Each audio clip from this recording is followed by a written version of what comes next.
네, 오늘은 본문의 말씀을 통해 축제와 같은 인생이란 주제로 말씀을 나누도록 하겠습니다. 여러분, 왜 예수님께서 이 세상에 오셨을까요? 그것에는 여러 가지 이유가 있겠지만 바로 우리들에게 기쁨과 즐거움을 주시기 위해서 이 땅에 오셨습니다. 그리고 예수님께서 이 공생의 첫 시작점으로, 이 시발점으로 잔치집을 택하신 이유는 무엇일까요? 그건 역시 혼인 잔치집의 특징이 즐거움과 기쁨이기 때문입니다. 그러니까 예수님께서는 온 세상 사람들에게 즐거움과 기쁨을 주시려고 오셨는데 그 증표를, 그 증거를, 그 사역의 방향성을 가장 잘 나타낼 수 있는 곳이 바로 혼인 잔치집이었기 때문에 그것을 통해 주님의 기적의 사역, 기쁨의 사역, 즐거움의 사역, 이 문제를 해결해 주시는 그 기쁨과 즐거움을 맛보게 하고 믿게 하시기 위하여 이 가나의 혼인잔치집을 첫 사역지로 삼으셨던 것입니다. 여러분, 예수님께서는 제자들과 함께 초청받은 가나 혼인잔치집은 이 나사렛에서 북쪽으로 약 6km 정도 떨어져 있는 조그만 아주 작은 시골 동네였습니다. 그리고 그곳에 먼저 와 있던 어머니 마리아가 예수님이 도착하시자 예수님에게 와서 얼마 지나지 않아 아들아, 예수님아, 큰일 났다. 지금 이 집에 포도주가 떨어졌다라고 그렇게 말씀하십니다. 그 다음에 뭐라고 합니까? 하인들에게 예수님께서 무엇이든지 시키시는 대로 그대로 순종하라고 그렇게 말씀하십니다. 그러자 예수님께서 하인들에게 항아리 6에 물을 가득 채우라고 말씀하시고는 뭐라고 말씀하십니까? 그 물을 떠서 연회장에 갖다 주라고 하십니다. 여러분, 그런데 이때 어떤 일이 일어납니까? 바로 놀라운 기적이 일어나서 물이 변하여 포도주가 되는 그러한 기적을 체험하게 된 것입니다. 그렇기 때문에 그 가나의 혼인잔치집은 무사히 결혼식을 마칠 수 있게 된 것입니다. 여러분, 지금도 우리 주님은 주님을 믿는 모든 그리스도인, 모든 성도들이 항상 기쁨이 넘치는 이 잔치집과 같은 축제와 같은 인생을 살아가기를 원하십니다. 그래 로마서 14장 17절은 이렇게 말씀합니다. 하나님의 나라는 먹는 것과 마시는 것이 아니요 오직 성령 안에서 의와 평강과 희락이니라 라고 그렇게 말씀하셨습니다. 그렇다면 우리들도 어떻게 해야 이 잔치집 같은 인생, 축제와 같은 인생을 살 수 있을까요? 바로 오늘 본문이 그 사실에 대해 몇 가지를 알려줍니다. 첫째로는 항상 준비하며 살라는 것입니다.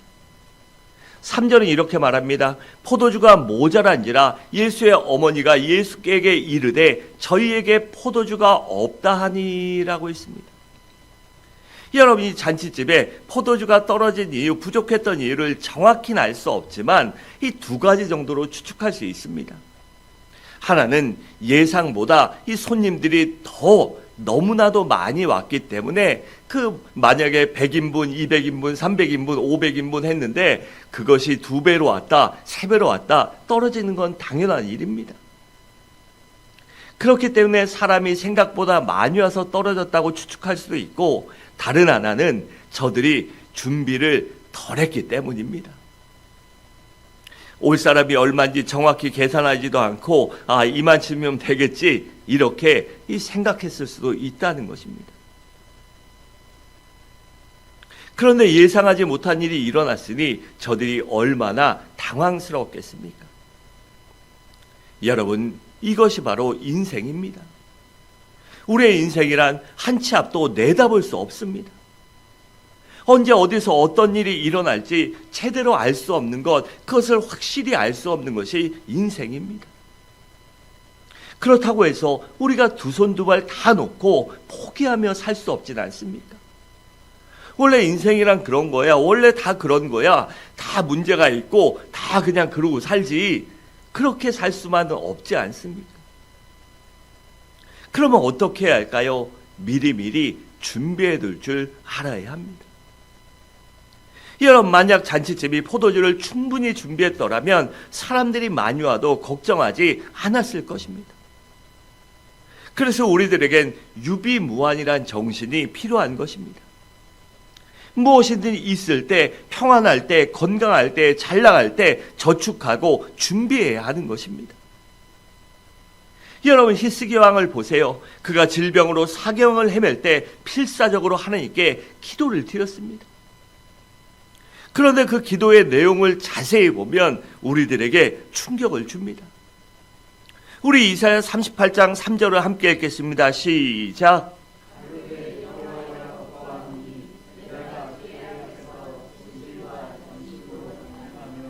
주의 목전에서 선하게 행한 것을 추억하옵소서 하고 심히 통곡하니 아멘.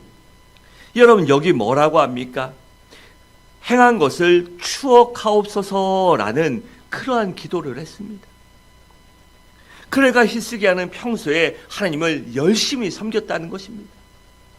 내가 하나님을 열심히 섬긴 것, 주의 앞에 진실과 전심으로 행하며 믿음으로 산 것, 말씀에 순종하며 산 것을 주님 이제 기억해 주십시오. 그것을 잊지 말고 내게 은혜를 베풀어 주십시오라고 그렇게 기도한 것입니다. 여러분, 이것이 바로 영적인 저축입니다. 히스기야는 하나님 앞에 영적인 저축을 했고, 지금 자신에게 문제가 닥쳤을 때 그 영적으로 저축한 것을 주님, 제가 이제 찾아 쓰겠다고 그렇게 기도한 것입니다.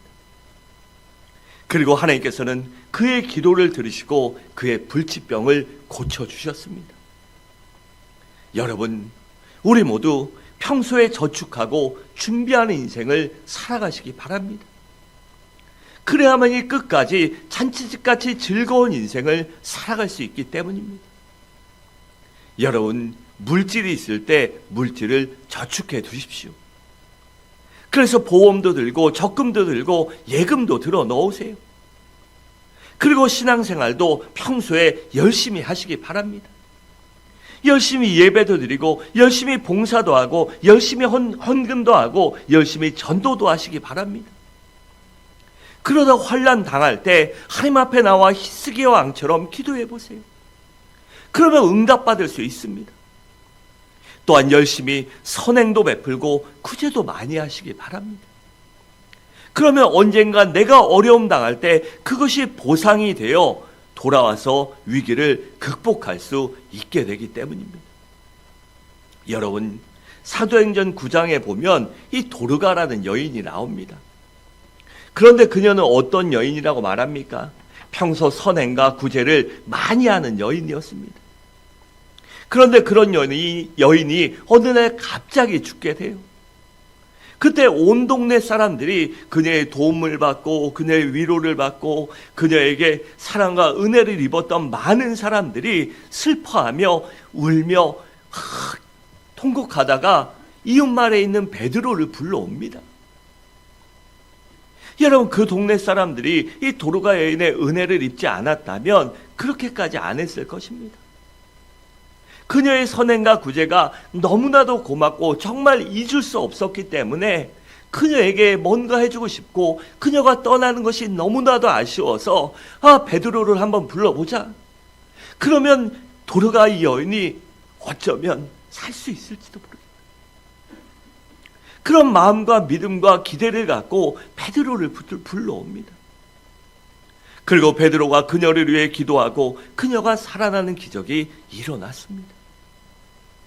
여러분, 그러므로 평소에 준비하고 저축하고 이 예비하는 것이야말로 인생을 지혜롭게 사는 것이요 잔치집처럼 사는 비결인 것입니다. 그러므로 우리 모두 준비하는 인생 항상 준비하며 저축하며 살아가시기 바랍니다. 둘째로는 예수님께 도움을 요청하라는 것입니다. 여러분, 3절을 보면 마리아가 예수님께 와서 이 집에 포도주가 떨어졌다고 그렇게 말씀을 합니다. 여러분, 이것이 무엇을 의미할까요? 그것은 바로 예수님께 도움을 요청하는 것입니다.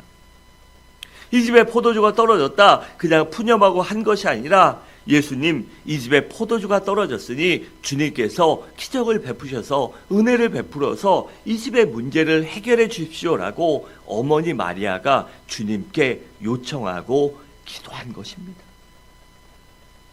여러분 한번 생각해 보세요. 잔치집에 갑자기 포도주가 떨어졌더니 그것을 어디서 구하겠습니까? 그 당시에 요즘처럼 술공장이 있습니까? 아니면 마트나 슈퍼마켓이 있습니까? 지금이야 가공제품들 떨어지면 누구 하나 나가서요 사오면 됩니다. 특별히 주문하고 마치고 예약하고 이런 거 아니면 일반적인 것은요 그냥 나가서 사오면 됩니다. 근데 그 당시는 그럴 수 없었으니 얼마나 난감하고 힘들었겠습니까? 그런데 왜 포도주가 떨어진 사실을 예수님께 아뢰고 도움을 요청했을까요? 그것은 마리아가 예수님이 누구라는 사실을 너무나도 잘 알고 있었기 때문입니다. 비록 육신적으로는 자신의 아들이죠, 목수이지만 영적으로는 하나님의 아들이신 메시아임을 그녀가 알고 확실하게 믿었기 때문입니다. 여러분들은 예수 그리스도가 누구라고 생각하고 어떻게 얼만큼 믿고 계십니까? 여러분, 예수 그리스도는 바로 창조주 하나님이 되십니다. 또한 온 인류의 유일한 메시아, 즉 구세주가 되시며 예수님은 그렇기 때문에 만물의 주가 되시고 생명의 주가 되십니다. 그렇기 때문에 우리 주님은 죽은 자도 살리시고 불가능한 것을 가능케 하시며 안 되는 것도 되게 하실 수 있는 만왕의 왕, 만주의 주 하나님이 되시는 것입니다. 그래서 예수님께서는 어머니 마리아의 요청에 듣고 조금은 당황스럽지만 섭섭한 말씀을 하십니다. 4절에 이렇게 말합니다. 예수께서 가라사대 여자여 나와 무슨 상관이 있나이까 내 때가 아직 이르지 못하였나이다 라고 했습니다. 여러분, 이런 하나님이신 주님을 믿은 어머니 마리아의 믿음의 요청을 주님께서 어찌 보면 냉혹하게 거절하십니다. 어머니, 이 집이 나랑 무슨 상관이 있습니까? 내 때가 이르지 않았는데 내가 이 집을 위해서 왜 도와줘야 합니까? 이런 말씀을 하십니다. 그러니 마리아 입장에서 생각해 보면 어찌 보면 섭섭할 수도 있고 서운할 수도 있고 이놈의 자식 이럴 수도 있는 말씀입니다. 그래도 불구하고 5절에 보면 어머니 마리아는 어떻게 대처합니까? 5절에 이렇게 말합니다. 그 어머니가 하인들에게 이르되 너희에게 무슨 말씀을 하시든지 그대로 하라 하니라 라고 했습니다. 그러니까 이 마리아의 예수님의 정확한 대화가 100% 나오지 않았지만 성경에는 이 어머니의 요청에 주님께서 어머니 이 집이 나와 무슨 상관이 있습니까? 아니면 내가 기적을 행하려면 믿음이 있어야 하는데 어머니 외에 누가 믿음이 있습니까? 누가 날 믿습니까? 내가 사역을 시작하지 않고 기적과 이사를 베풀지 않았는데 누가 날 믿고 따르겠습니까? 이런 말씀을 하시자 어머니 마리아는 하인들에게, 아니 그 자리에 있던 모든 사람들에게 예수님이 무엇이라 말씀하시든지 그대로 해라. 그러면 그대로 이루어지리라라고 그렇게 선포한 것입니다. 그러니까 어머니 마리아가 예수님을 얼마나 믿고 신뢰했는지를 알 수 있는 것입니다. 여러분, 가나 혼인잔치집에서 물이 변하여 포도주가 된 기적은 바로 이 어머니 마리아의 믿음을 통해서 일어난 것입니다. 그리고 이것은 바로 믿음이 온전한 믿음, 확실한 믿음, 진짜 주님을 100% 신뢰하는 믿음만이 기적을 일으킨다는 것을 보여주는 것입니다. 여러분, 우리들도 어떤 문제가 있을 때 우리 주님께 간절히 부르시기 바랍니다. 그러면 주님께서 반드시 이루어 주실 것입니다. 그런데 때로는 우리 주님이 이 어머니에게 말씀하신 것처럼 내가 너와 무슨 상관이 있냐? 이런 말씀을 하실 때도 있습니다. 아니면 어떤 때는 네 고통이 나랑 무슨 상관이 있냐? 이런 말씀을 하시는 것처럼 좀처럼 응답도 없고 은혜도 오지 않고 기도했는데 확신의 응답이 오지 않고 눈물로 나지 않고 정말 가슴이 터질 것처럼 답답할 때도 있습니다. 그때 주님의 사랑과 능력을 의심하거나 포기하거나 실망해서는 안 됩니다. 그럴수록 더욱더 믿음을 갖고 주님께 간절히 부르짖을 줄 알아야 합니다. 그래야 바로 그 믿음대로 우리에게 역사하시기 때문입니다. 그리고 4절에 보면 예수님께서 내 때가 아직 이르지 못하였나이다 라고 말씀하셨는데, 이것이 무엇을 의미할까요? 바로 모든 일에는 바로 만사가 때가 있다는 것입니다. 그러므로 기도할 때 너무 조급하게 서둘러선 안 됩니다. 또 기도하며 기다릴 줄 알아야 합니다. 인내할 줄 알아야 합니다.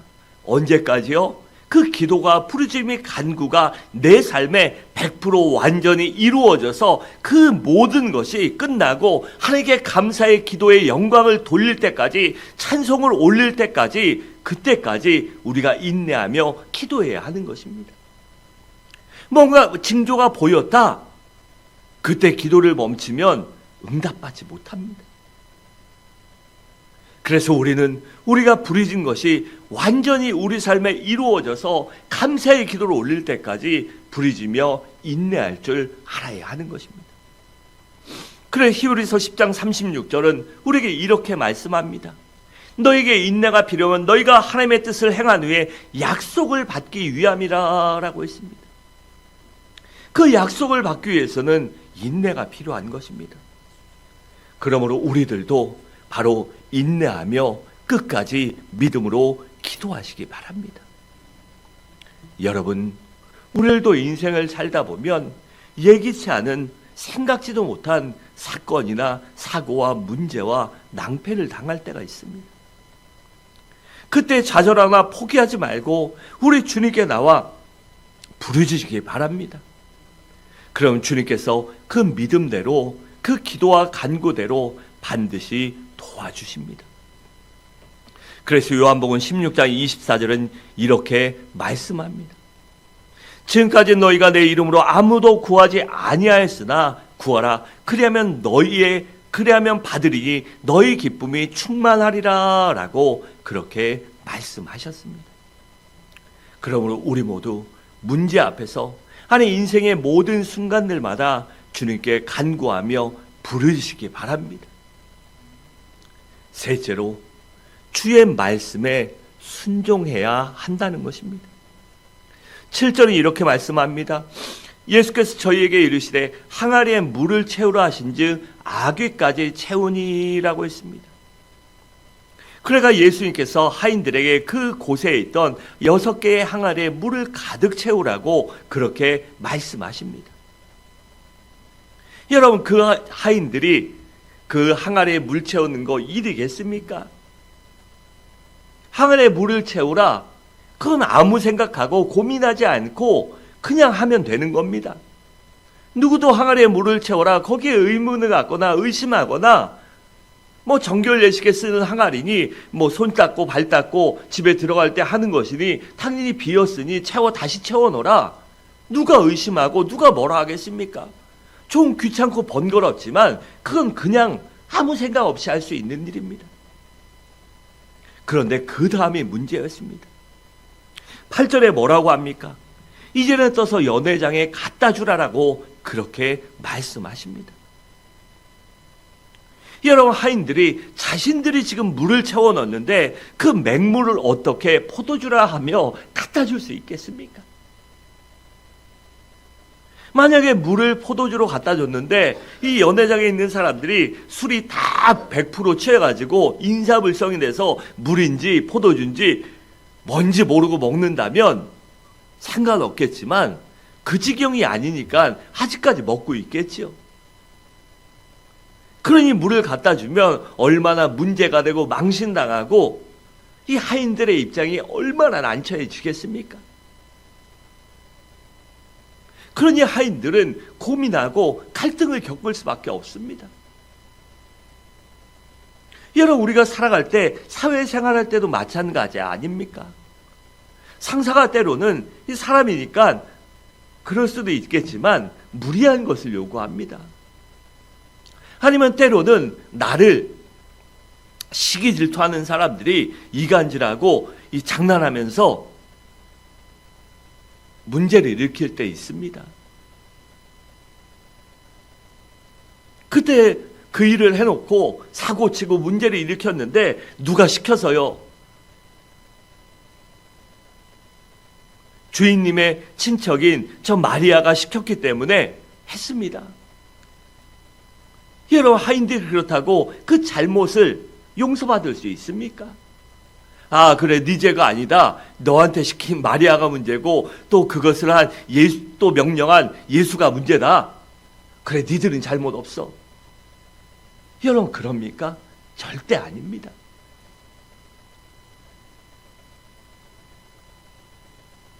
절대 아니죠.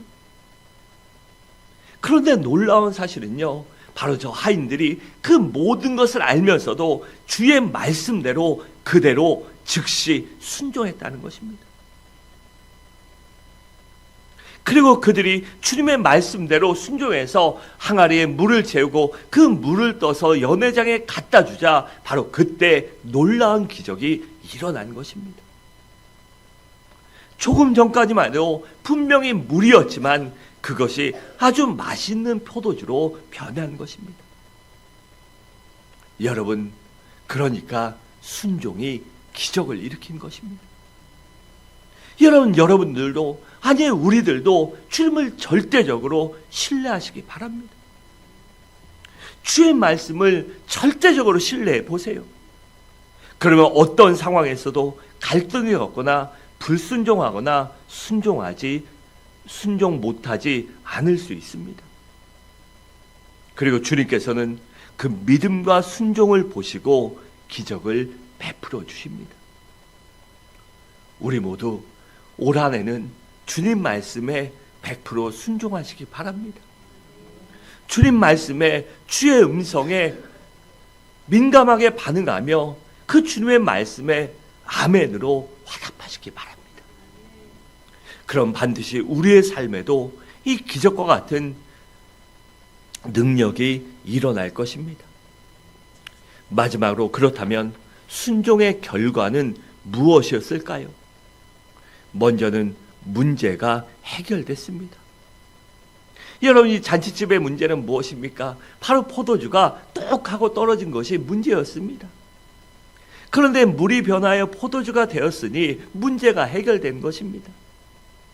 그것도 연회장에 있는 사람들이 이 잔치집 주인을 불러서 다른 사람들은 안 좋은 거 내고 약간 술 취하면 그때부터 안 좋은 거 내서 이 경제적으로 준비하는 걸 이렇게 저울질 하는데 당신은 처음에도 좋은 걸 내더니 나중엔 더 좋은 것을 낸다.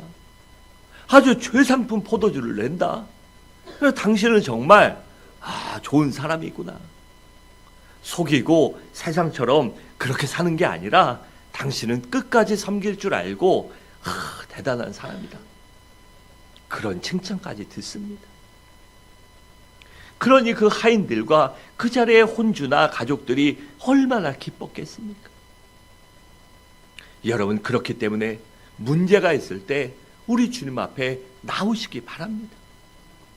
그럼 바로 문제가 해결됩니다. 그래서 마태복음 11장 28절에 이렇게 말씀합니다. 수고하고 무거운 짐진 자들아 다 내게로 오라. 내가 너희를 쉬게 하리라 라고 말씀하셨습니다. 여러분, 이 말씀을 믿으십니까? 그렇다면 주님 앞에 나오시기 바랍니다. 또한 주님 앞에 나온 다음에 어떻게 해야 될까요? 바로 주님께 도와달라고 요청해야 합니다. 마가복음 11장 24절에 이렇게 말씀합니다. 내가 너희에게 말하노니 무엇인지 기도하고 구한 것은 받은 줄로 믿으라. 그러면 너희에게 그대로 되리라 라고 그렇게 말씀하셨습니다. 우리도 이런 믿음을 갖고 주님 앞에 나와 우리가 구한 것은 주님이 이루어주신다는 믿음을 갖고 주님 앞에 간구하며 부르짖으시기 바랍니다. 주님을 신뢰하며 기도하시기 바랍니다. 또한 주의 말씀에 순종해야 합니다. 그러면 내가 생각한 것보다 몇 배나 더 멋지게 주님께서 문제를 해결해 주십니다.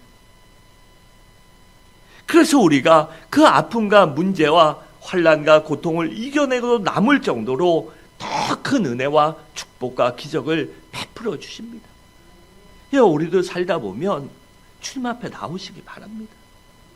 문제를 만났을 때, 어려움을 당할 때, 중상모략 당할 때, 아니면 환난을 만났을 때 사람 찾아다니고 세상 찾아다니고 포기하지 말고 주님 앞에 나와 부르짖으시기 바랍니다.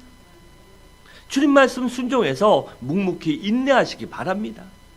그럼 반드시 주님께서 문제를 해결해 주시고 그 아픔과 눈물을 잊고도 남을 더 큰 축복을 허락해 주십니다. 또한 순종하면 내 인생에도 놀라운 변화가 일어납니다. 여러분, 물은 어떻습니까? 냄새도 없고 맛도 없고 이 향도 없고 색깔도 없습니다. 그저 밋밋할 뿐입니다. 하지만 포도주는 어떻습니까? 향기도 좋고 색도 아름답고 맛은 전 안 먹으니까 좋지 않은데 좋다고 합니다. 먹는 사람들은. 여러분, 우리도 주님을 모시고 살면요, 밋밋한 물 같은 인생이 아름다운 색깔과 아름다운 향기와 아름다운 맛을 내는 그러한 아름다운 인생으로, 가치 있는 인생으로 변화돼서 행복하게 살 수 있습니다. 왜일까요? 주님께서 얼마든지 내 인생과 가치관을 변화시킬 수 있기 때문입니다. 그리고 내 인격과 삶과 인생을 아름답게 변화시켜 주시기 때문이에요. 여러분, 신앙생활하면서도 왜 변화가 일어나지 않고 인생이 즐겁지 못하고 따분할까요? 그것은 바로 우리가 내가 주님께 온전히 순종하지 않기 때문입니다. 주님께 순종하면 반드시 은혜와 기적과 축복을 체험합니다. 주님께 내어 맡기면 주님께서 책임져 주십니다. 그렇기 때문에 우리들도요, 우리의 인생도 우리의 자녀와 자손들도 내가 챙기고 어디까지 합니까? 주님께 맡겨야 합니다. 주님께 맡기고 순종하고 주님께서 감동과 은혜 주실 때 따라야 합니다.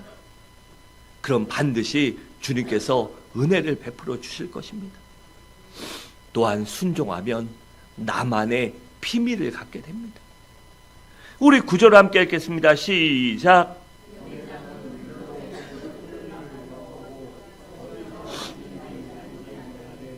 물도온 하인들은 알았더라. 아멘. 여러분, 이 물이 변화의 포도주가 된 기적은요, 그 연회장에 수없이 많은 사람들이 있었지만 그것은 누구만 알았습니까?